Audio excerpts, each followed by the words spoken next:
High রে পোড়া দেশ, হাই রে ভারতবর্ষ। এই হচ্ছে মহানায়কের সম্মান, যে মানুষটা একটা সময় বাংলা ইন্ডাস্ট্রিকে কি লেভেলের কি জায়গায় নিয়ে গেছিলো। সেই সময় হয়তো আমরা ছিলাম না, আমরা তাকে বড় পর্দায় দেখতে পাইনি, কিন্তু সেই মানুষটার কত গল্প শুনেছি, কী রকম স্টারডম পাওয়ার ছিল। সেই রকম স্টারডম পাওয়ার কিন্তু আজও কিন্তু একটা অভিনেতার মধ্যে কিন্তু আপনারা দেখাতে পারবেন না। সেই অভিনেতাটা যখন বই রিলিজ করছে আজকে আমাদের ভারতবর্ষে, সেখানে মাত্র আমরা দেখছি 50টাও না, আপনারা হল লিস্টটা দেখবেন যে ফুল হল লিস্টটা 49খানা শো পেয়েছে, ভেবে দেখুন। আর যেখানে কত কত কত নোংরা ধরনের, আমরা কত ফালতু ফালতু মার্কা মানে সিনেমা এসেছে, সেইখানে ভেবে দেখুন যে কি ধরনের হল তারা পেয়েছিল, তাই না? একটা জিনিস ভেবে দেখুন যে কি ভূতপুরি কত হল পেয়েছে, কিন্তু সেখান থাকতে আজ আমাদের মহানায়ক উত্তম কুমারের, আজ তাকে আমরা বলবো যে শেষবারের মতন হয়তো তাকে আমরা বড় পদে দেখলাম। এই রকম বই বাংলা ইন্ডাস্ট্রিতে কেউ আজ পর্যন্ত করে দেখাতে পারেনি। একমাত্র সাহস দেখিয়েছে, সেইটা হচ্ছে যে সৃজিত মুখার্জি। আজ তার বই তার হলে আজ মাত্র 49টা, ভেবে দেখুন, মাত্র 49টা। হ্যাঁ, মানে মাথা খারাপ হয়ে যাবে। এটা কি হচ্ছে?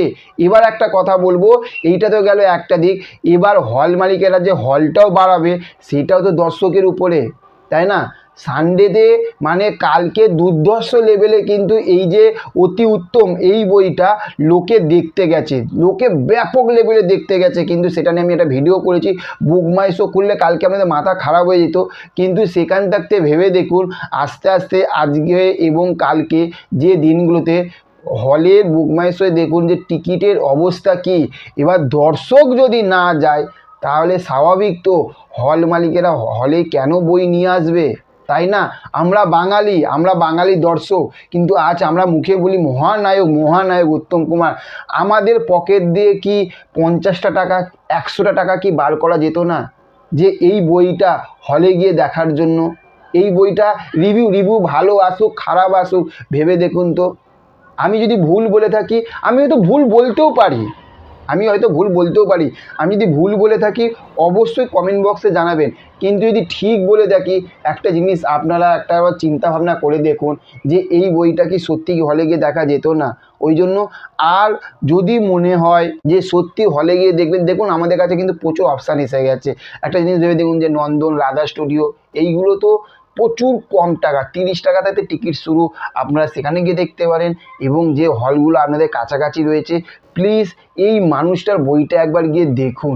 গল্পটা সত্যি বলছি, গল্পটা কিন্তু একদম সাদাসিধে সিম্পল একটা গল্প, কিন্তু এই যে মানুষটা যখন বড় পর্দায় এসে ওনার যখন সাউন্ড, ওনার যখন ভয়েস, আপনারা মুগ্ধ হয়ে যাবেন আপনারা। ওই জন্য বলছি প্লিজ বইটা গিয়ে দেখুন, কারণ ওনাকে কিন্তু এই সম্মানটা, আমরা এখন যে সম্মানটা দিচ্ছি সেই সম্মানটা কিন্তু প্রাপ্য না। আমরা সবাই মিলে হলে গিয়ে এই বইটা দেখি, আনন্দ করি, এবং আশেপাশে যারা রয়েছে তাদেরকেও বলি, শেয়ার করি। ব্যাপক একটা বই কিন্তু। তো চলুন, ভিডিওটা আজকে এই পর্যন্ত। কেমন লাগলো ভিডিওটা অবশ্যই লাইক কমেন্ট শেয়ার করে জানাবেন। আর ভিডিওটা যদি ভালো লেগে থাকে তার চ্যানেলে যদি নতুন হয়ে থাকেন তার চ্যানেলটিকে কিন্তু অবশ্যই সাবস্ক্রাইব করে পাশে থাকবেন। দেখা হচ্ছে নেক্সট অন্য কোনো ভিডিওতে। ভালো থাকবেন আপনারা। Okay, thank you, have a nice day, টাটা, বাই বাই।